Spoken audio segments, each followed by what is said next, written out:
সরকার সাহেব ভয় পাচ্ছে, কিছু বিভিন্ন জায়গায় বিভিন্নভাবে লোককে দিয়ে উস্কাচ্ছে আমার উপরে হামলা চালানোর জন্য। আজকে আমাদের আমরেশ্বরে একটা জনসভা ছিল 6টার পর থেকে। আমি যখন যাচ্ছিলাম তখন একটা আমাদের মহিলাদের মিছিল যাচ্ছে, মৌলি মুকুন্দির ওখানে প্রধানের বুথে, প্রধান ওদেরকে নিয়ে উঠা বসা করে, ওখান থেকে বসে যেভাবে অশ্লীল ভাষায় কথাবার্তা, মহিলাদের দেশের কটূক্তি, আমাকে তো যা বলছেই বলছে, বাদ দেন, আমি ভাবি না, আমাকে বলছে মেনে নেওয়া যায় না। প্রশাসন ওখানে একটাও ছিল না। পরে যখন প্রোটেস্ট করছে যখন প্রশাসন এসে দাঁড়াচ্ছে, ওখানে একটা হিংসার পরিবেশ তৈরি করতে চেয়েছিল। আমাদের মহিলারা, আমাদের পুরুষরা যদি ঘুরে দাঁড়াতো তাহলে কি তারা হিংসা হতো, ভাঙড়কে বদনাম করতো। সরকার সাহেব দেখছে ভাঙড়ের একটা টেরর এরিয়া করতে চাইছে, এখানে সন্ত্রাসের পরিবেশ তৈরি করতে চাইছে, ভয়ের পরিবেশ তৈরি করতে চাইছে।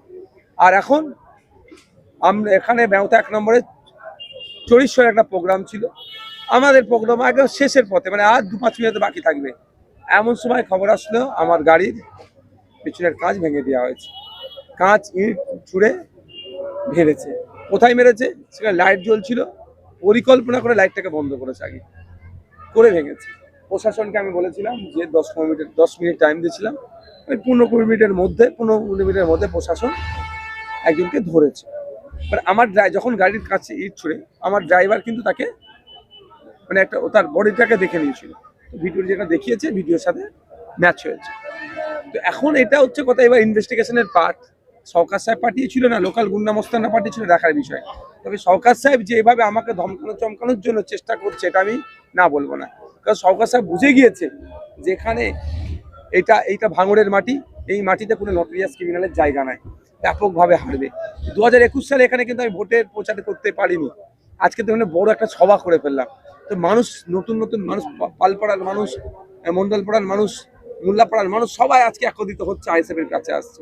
সেই জন্য তারা একটা আতঙ্কের পরিবেশ তৈরি করতে চাইছে। আমি নির্বাচন কমিশনে এটাকে চিঠি করব, তদন্ত হওয়া দরকার, এর পিছনে কে আছে, কেন এই ধরনের হামলা চালানো হলো। হ্যাঁ, একজন ধরা পড়েছে, ঠিক কথা, তাকে কে পাঠালো, কি উদ্দেশ্য নিয়ে পাঠালো, তার মোটিভটা কি, সবটাই জানা দরকার। তবে এতটুকু সরকার সাহেবকে এত কিছু এই কথাটা বলবো, কাউকে দিয়ে গাড়িতে হামলা চালানো কাপুরুষের মতো কাজ করবেন না। রাজনৈতিক ভাবে অবশ্যই ভয় পাচ্ছে, হারের ভয় পাচ্ছে, নওশাদ সিদ্দিকী ভয় পাচ্ছে না, ভাঙড়ের মানুষকে ভয় পাচ্ছে। ভাঙড়ের মানুষ ওনাকে হারাবার জন্য রেডি হয়ে গেছে। আমি সরকার সাহেবকে বলবো, এরকম কারো গাড়িতে কাউকে পাঠিয়ে হামলা চালানো কাপুরুষের মতো কাজ করবেন না। আসুন মানুষের সাথে কম্পিটিশনে আসি, মানুষের মতামতকে ভরসা করি। তা ভরসা করতে পারছেন না কেন? আরো ভালো ভালো খবর দেখতে সাবস্ক্রাইব করুন বাংলা হান্টের ইউটিউব চ্যানেল। বাংলা হান্টের আরো খবর দেখতে নজর রাখুন। বাংলা খবর মানেই বাংলা হান্ট।